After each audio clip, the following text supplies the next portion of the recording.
Plant fertiliser हाल्दै हुनुहुन्छ तर ग्रोथ खासै छैन। धेरैजसो केसमा प्रब्लम एउटै हुन्छ, म्याक्रो र माइक्रो ब्यालेन्स मिलेको हुँदैन। ठ्याक्कै उस्तै नुन बिना तरकारी स्वादै आउँदैन।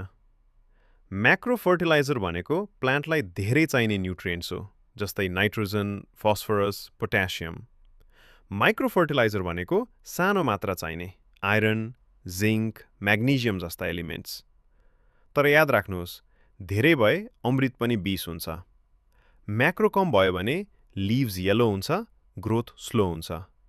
माइक्रो कम भयो भने colour fade, new leaves weak हुन्छ। त्यसैले सन्तुलन नै असली खेल हो। प्रब्लम किन आउँछ? डोज गेस गरेर हाल्दा, लाइट, स्ट्रङ, तर फर्टिलाइजर कम हुँदा, वाटर चेन्जपछि न्युट्रिएन्ट्स रिसेट हुँदा, सानो गल्ती थोरै थोरै थुप्रिँदै पहाड बन्छ। म्याक्रो र माइक्रो दुवै चाहिन्छ, सही रेसियोमा। रुटिन बनाउनुहोस्, अब्जर्भ गर्नुहोस्, एडजस्ट गर्नुहोस्। Healthy plant, stable tank. तपाईको लाइक र कमेन्टले हामीलाई अर्को कुन टपिक बनाउने भनेर बुझ्न मद्दत गर्छ। त्यसैले लाइक, कमेन्ट र फलो गर्न नबिर्सनुहोला।